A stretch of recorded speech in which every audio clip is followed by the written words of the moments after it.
마태복음 16장 1절에서 12절 말씀. 바리새인과 사두개인들이 와서 예수를 시험하여 하늘로부터 오는 표적 보이기를 청하니 예수께서 대답하여 이르시되 너희가 저녁에 하늘이 붉으면 날이 좋겠다 하고 아침에 하늘이 붉고 흐리면 오늘은 날이 굽겠다 하나니 너희가 날씨는 분별할 줄 알면서 시대의 표적은 분별할 수 없느냐. 악하고 음란한 세대가 표적을 구하나 요나의 표적 밖에는 보여줄 표적이 없느니라 하시고 그들을 떠나가시니라. 제자들이 건너편으로 갈새 떡 가져가기를 잊었더니 예수께서 이르시되 삼가 바리새인과 사두개인들의 누룩을 주의하라 하시니 제자들이 서로 논의하여 이르되 우리가 떡을 가져오지 아니하였도다 하거늘 예수께서 아시고 이르시되 믿음이 작은 자들아 어찌 떡이 없으므로 서로 논의하느냐. 너희가 아직도 깨닫지 못하느냐. 떡 5개로 5,000명을 먹이고 주운 것이 몇 바구니며 떡 7개로 4,000명을 먹이고 주운 것이 몇 광줄이었는지 기억하지 못하느냐. 어찌 내 말한 것이 떡에 관함이 아닌 줄을 깨닫지 못하느냐. 오직 바리새인과 사두개인들의 누룩을 주의하라 하시니 그제서야 제자들이 떡의 누룩이 아니요 바리새인들과 사두개인들의 교훈을 삼가라고 말씀하신 줄을 깨달으니라. 아멘. 안녕하세요. 승리한상 가족 여러분 그리고 강성성경연구원 여러분, 오늘은 마태복음 85강으로 마태복음 16장 1절에서 12절 말씀을 바리새인들의 악한 교훈을 재현하는 누를 범치 말자라는 제목으로 함께 말씀을 나누도록 하겠습니다.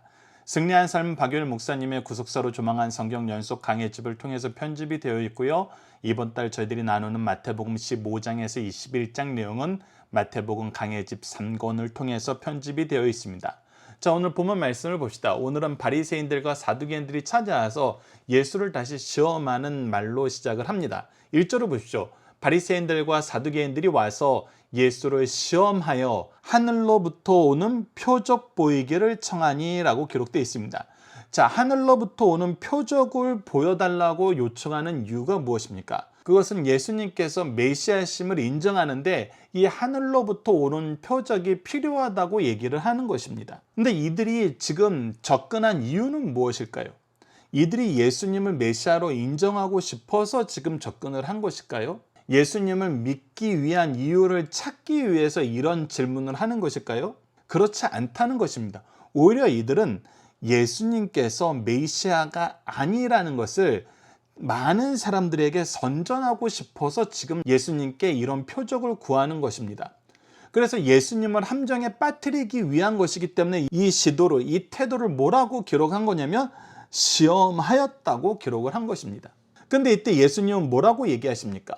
예수께서 대답하여 이르시되 너희가 저녁에 하늘이 붉으면 날이 좋겠다 하고 아침에 하늘이 붉고 흐리면 오늘은 날이 굳겠다 하나니, 즉 날씨에 대한 기준이 하늘이 붉은 것을 통해서 구별할 수 있는데 이 붉은 것도 저녁이나 아침에 붉은 것이 다르게 해석된다는 것입니다. 때에 따라서 이 현상을 통해서 앞으로 기대되는 내용이 달라진다는 거예요. 근데 이것이 달라지는 이유는 무엇입니까? 왜 이것을 다르게 해석할 수 있어요? 그것은 이 안에 질서가 있기 때문입니다. 하나님께서 온 세상을 창조하시고 질서 속에서 운행하게 하셨어요. 그래서 이 질서를 관찰하다 보면은 이 질서 안에서 앞으로 어떤 일이 일어나는지 알 수가 있어요. 왜? 그것은 항상 반복되기 때문에, 질서 안에서 움직이기 때문에 그 질서를 우리가 신뢰할 수 있게 되는 거예요. 그래서 예수님께서 얘기를 하십니다. 너희가 날씨는 분별할 줄 알면서, 즉 이 질서를 통해서 날씨를 분별하는 지혜는 가졌는데 지금 무엇을 읽고 있는 거예요? 시대의 표적은 분별할 수 없느냐. 이 시대에 대한 것도 지금 무엇이 있다는 거예요? 질서가 있다는 거예요. 이 시대에 대한 질서가 어디 기록되어 있어요? 바로 성경에 기록되어 있어요. 바로 하나님께서 말씀하여 주셨어요.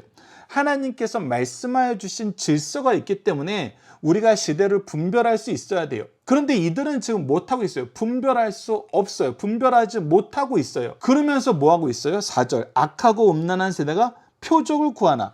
이 표현이 왜 중요한지 우리가 잘 이해해야 되는데, 하나님께서는 질서 속에서 일하세요.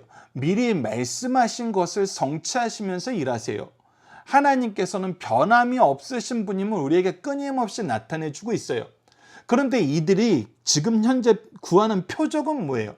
이 질서 안에서 구하는 표적이에요. 이 질서 밖에서 구하는 거예요. 즉 하나님께서는 예수님에 대해서, 메시아에 대해서, 우리의 생명에 대해서, 구원에 대해서, 영생에 대해서, 천국에 대해서 이미 하나님께서 미리 말씀하여 주신 것이 있고 예수님께서는 이 말씀하여 주신 것을 다 이루고 있어요.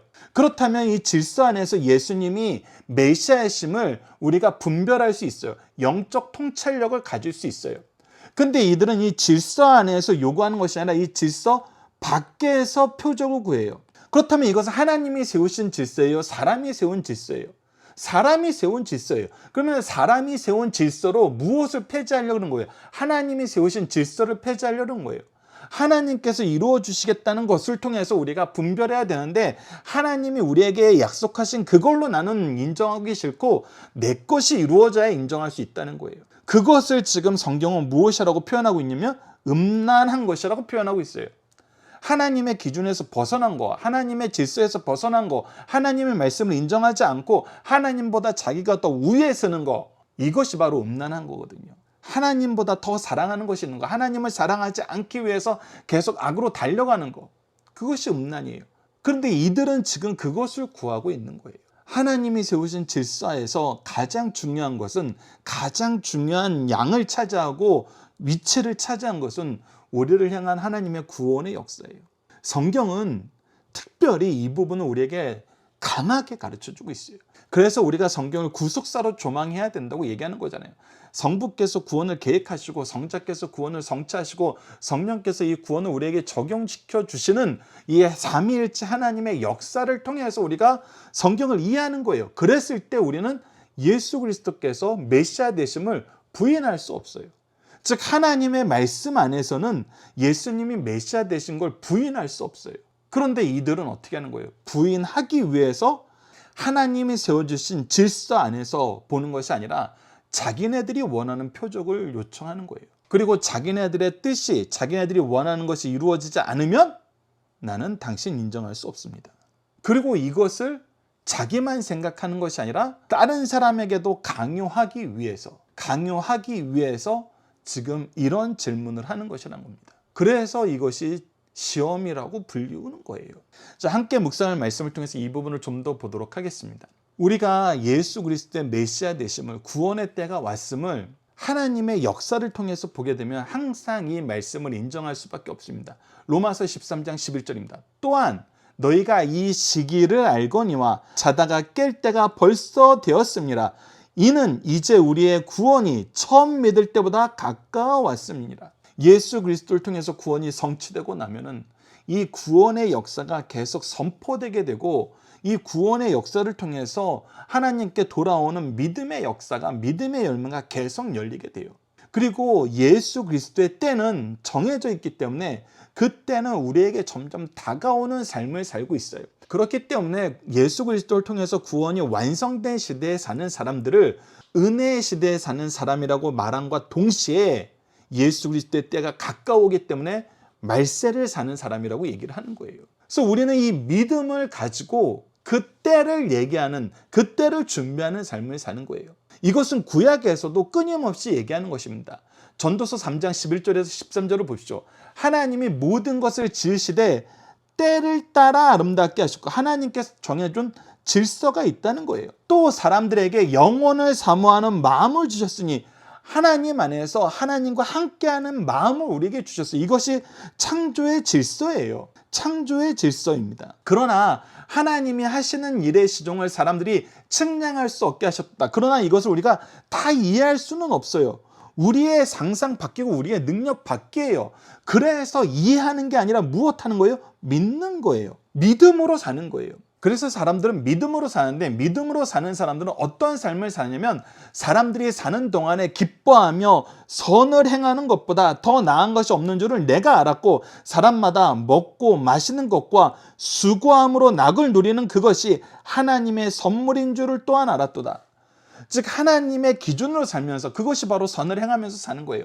그리고 이 일을 내가 열심히 하는 거, 수고로 사는 거. 수고로 사는 거. 하나님이 우리에게 주신 공급하심을 먹고 마시며 즐기면서 내가 하나님의 일을 위해서 노력하는 거. 그것이 바로 하나님의 선물이라는 거예요. 하나님의 질서 속에서 우리가 누리는 복이라는 거예요. 그래서 우리가 믿음으로 사는 삶이 이러한 삶이라는 걸 우리에게 가르쳐 줍니다. 그래서 우리는 그때가 언제야, 그때를 얘기해 주는 사람 없어. 그것에 목매어서 우리에게 주어진 일을 못하는 그런 삶을 사는 것이 아니라 그때를 하나님께 맡기고 우리는 우리에게 주신 하나님의 사명 안에서 충성하는 삶을 산다는 거예요. 그래서 마태복음 24장 36절에서는 이렇게 얘기해 주고 계십니다. 그러나 그 날과 그때는 아무도 모르나니 하늘의 천사도 아들도 모르고 오직 아버지만 아시느니라. 이때가 언제예요? 바로 예수 그리스도의 재림의 때예요. 다시 오실 때예요. 이때는 예수님도 몰라요. 천사도 몰라요. 오직 성부 하나님만 아세요. 알지 못하게 하셨어요. 왜? 우리가 안다면은 거짓된 믿음으로 살 수 있거든요.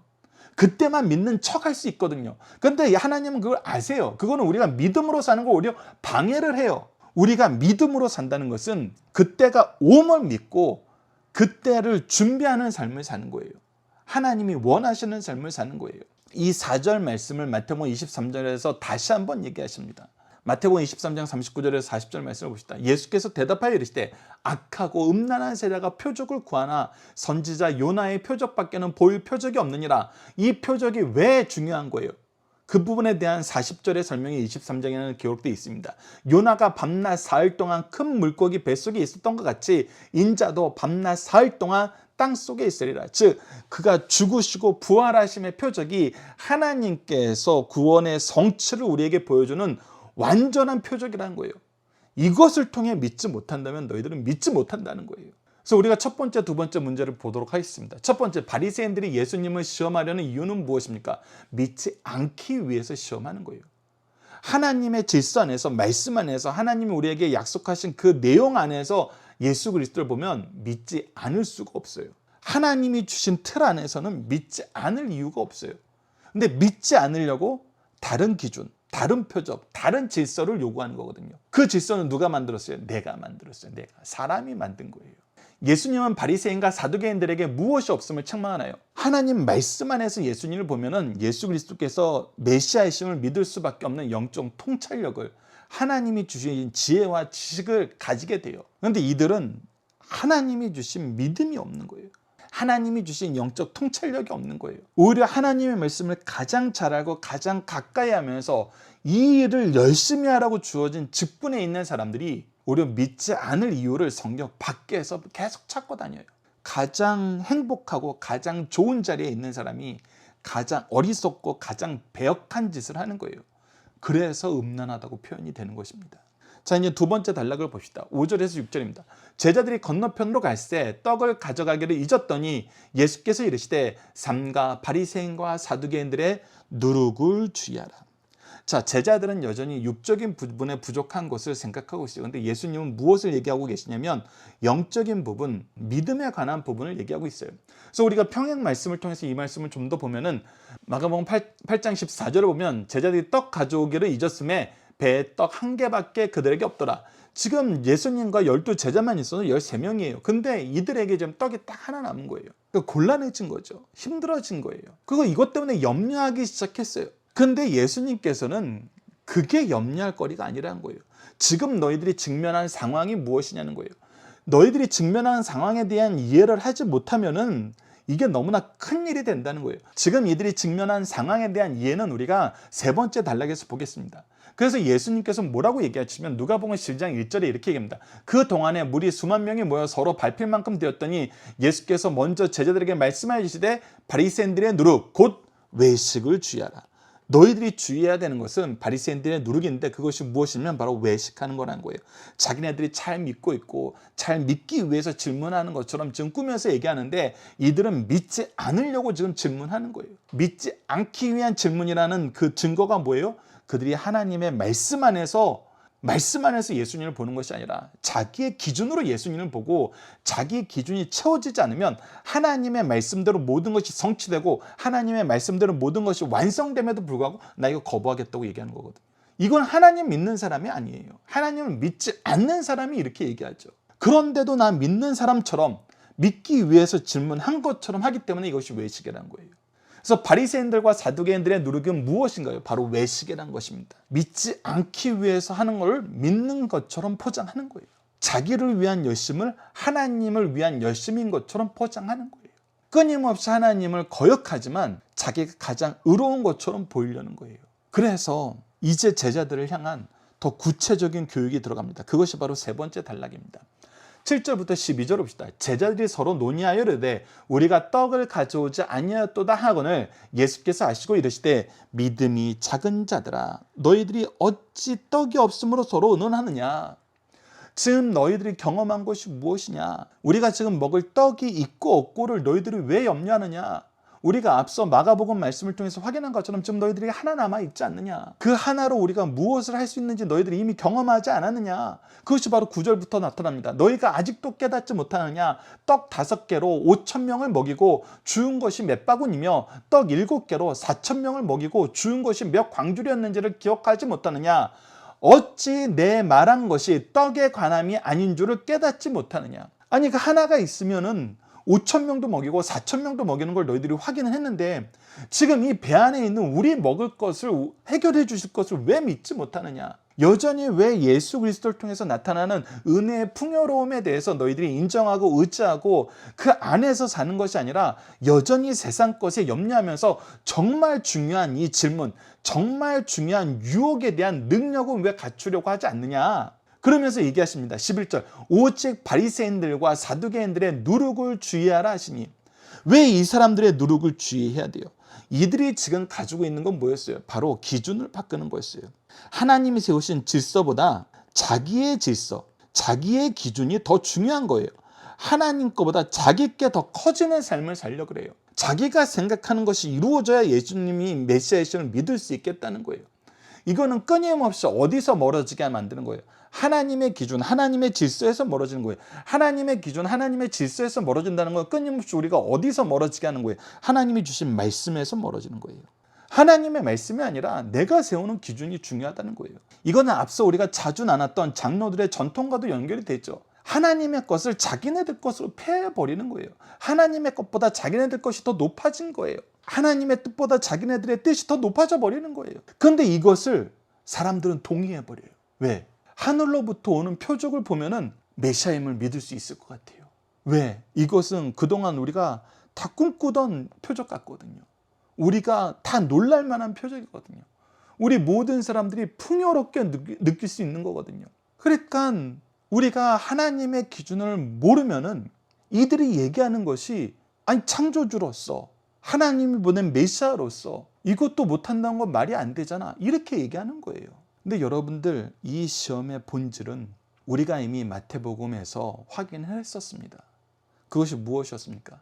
예수님이 받으셨던 광야에서의 시험이었습니다. 우리가 첫 번째 시험이 뭐였어요? 바로 네가 40일 동안 금식했는데 이 돌로 떡이 되어서 먹어라. 네가 하나님의 아들로서 이 정도는 할 수 있지 않느냐. 쉬운 거 아니냐. 그리고 그건 지금 필요한 거지 않느냐. 이렇게 얘기하는 거였잖아요. 근데 예수님께서는 어떻게 해요? 예수님께서는 어떻게 이 시험을 이기셨고 이 시험의 본질에 대해서 뭐라고 얘기하셨어요? 우선 예수님께서 인용하신 말씀부터 봅시다. 신명기 8장 3절입니다. 너를 낮추시며 너를 줄이게 하시며 또 너도 알지 못하며 내 조상들도 알지 못하던 만나를 내게 먹이신 것은 사람이 떡으로만 사는 것이 아니요 여호와의 입에서 나오는 모든 말씀으로 사는 줄을 내가 알게 하려 하심이니라. 그래서 예수님께서 뭐라고 얘기하세요? 예수께서 대답하여 이르시되 기록되었을 때 사람이 떡으로만 살 것이 아니요 하나님의 입으로부터 나오는 모든 말씀으로 살 것이니라 하였느니라 하시니. 자, 왜 이 말씀을 우리가 아는 것이 중요하다 그랬어요? 우리가 예수님이 당하신 세 가지 시험을 볼 때 이 시험의 본질은 예수님의 대답에서 찾아야 돼요. 이 시험의 본질은 먹을 거 만들어 먹어 이것이 아니었어요. 그래서 우리가 때로는 그렇게 해석해요. 우리는 배고픈 시대가 아니어서 이 시험을 받지 않는 것이 참 감사해. 이렇게 넘어가고 끝나는 경우가 있어요. 여러분, 근데 이 의미가 아니에요. 이 의미가 아니에요. 지금 예수님의 말씀은 무엇이냐면 지금 이 사탄의 시험의 목적이 뭐라는 거예요. 하나님의 입으로부터 나오는 모든 말씀으로 사는 것에서 벗어나게 하려는 거예요. 말씀에서 벗어나게 하려는 거예요. 이 시험의 본래 목적은 그거였어요. 그래서 예수님께서는 너희들이 배고픈 거에 대한 핑계를 대고 있지만 지금 끊임없이 무엇을 요구하는 거냐면 하나님의 말씀에서 벗어난 삶을 살라고 유혹하는 거예요. 그 대표적인 유혹의 한 형태로 지금 돌덩어리를 떡으로 만들어 먹으라는 이 유혹을 하는 것이에요. 그렇기 때문에 우리가 하나님의 말씀으로 사는 모든 삶에서 벗어나게 하는 유혹들은 바로 이 유혹과 동일한 거란 거예요. 그래서 이들이 지금 외식하는 것이, 이들이 시험하는 것이 이 시험과 동일한 것이라는 거예요. 이들은 지금 하나님 말씀에서 벗어나서 누구의 말로 예수의 메시아성을 증명하라는 거예요. 내 말로 바리새인들과 사두개인들의 기준으로 당신이 메시아심을 증명해 보라는 거예요. 근데 이것을 뭐 하는 사람들이 얘기하는 거예요? 하나님의 말씀을 가장 많이 연구하고 하나님 말씀대로 사는 사람들이 바로 지금 이런 시험을 하고 있는 거예요. 그래서 예수님은 그 본질을 주의해야 된다고 얘기하는 거예요. 하나님 말씀에서 떠나서 얘기하는 것이 사람들한테 굉장히 설득력 있게 들려요. 사람들이 말씀을 떠나서 살면은, 그리고 말씀을 책임진 사람들이 이런 엉뚱한 짓을 하는데 말씀을 분별하지 못하면은, 하나님의 뜻으로 세상을 분별하지 못하면은 이들의 생각이 맞는 것 같아요. 그리고 때로는 예수님의 제자들도 예수님이 그런 일은 못하시지 하고 넘어가 버리면서 이전에 했던 그 놀라운 역사가 무슨 의미인지도 축소시켜서 생각하게 돼요. 그래서 다시 어디로 돌아가요? 세상 염려로 또 돌아가 버려요. 무엇이 없기 때문에?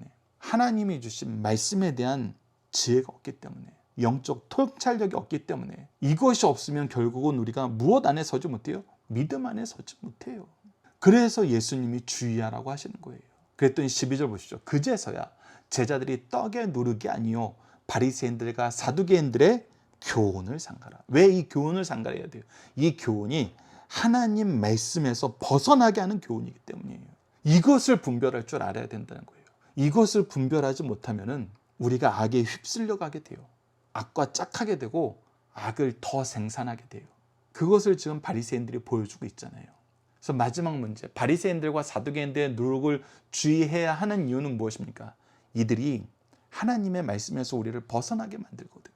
계속해서 강조합니다만 여러분을 주의하셔야 돼요. 이 바리새인들과 사두개인들은 뭐 하는 사람이었어요? 성경 교사들이었어요. 말씀을 가장 많이 보고 연구한 사람들이었어요. 그런데 이들이 지금 뭐 하고 있어요? 하나님의 기준이 아니라, 말씀이 기준이 된 것이 아니라 자기 기준으로 예수님을 재단하고 예수님을 믿지 못할 이유들을 만들고 있어요. 자기들만 보게 하고 예수님을 보지 못하게 만드는 거예요. 이것을 항상 주의해야 되고 이것을 재현하는 누를 범하지 말아야 됩니다. 특히 우리처럼 말씀 리더로 세워져서 매일매일 말씀을 배우고 가르칠 준비를 하는 사람들은 더욱더 이 일에 주의해야 됩니다. 자, 문답으로 나눈 중심사상 하나씩 보도록 하겠습니다. 첫 번째, 성도들은 말씀을 통해서 무엇을 분별할 수 있어야 하나요? 사람들이 날씨를 예견하고 생활하듯이 성도들은 말씀을 통해서 시대의 징조를 분별할 수 있어야 됩니다. 우리가 이것을 분별할 수 있는 이유는 뭐예요? 하나님께서 이 세상을 질서 속에서 만드셨기 때문이에요. 그래서 말씀을 통해서 우리가 때를 분별할 수 있는, 시대를 분별할 수 있는, 참과 거짓을 분별할 수 있는 하나님의 지혜의 말씀이 있었기 때문입니다. 당시 유대인들은 이를 소홀히 하다가 메시아가 오셨음에도 외면해 버렸어요. 그 결과 메시아를 죽였고 엄청난 심판을 받게 되었습니다. 오늘날 우리가 역사 속에서 정치적, 경제적, 문화적 사건 등을 판단할 수 있다 해도 하나님의 손길을 발견할 수 없다면 유대인과 마찬가지로 영적 맹인이라는 사실을 깨닫게 됩니다. 두 번째, 성도들은 어떠한 기준으로 인생을 살아야 됩니까?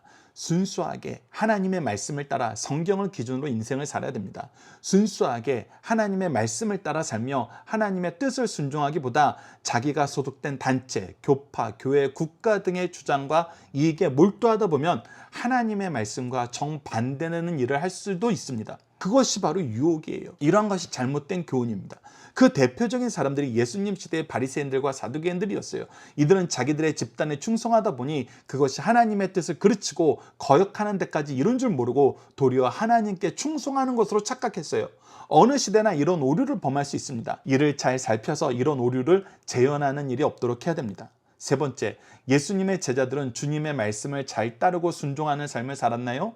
예수님의 제자들도 정도 차이는 있었지만 바리새인들과 사두개인들의 범주를 벗어나지 못하고 주의 말씀을 이해하지 못했습니다. 우리가 이 부분은 16장 이후에서 반복적으로 확인하게 됩니다.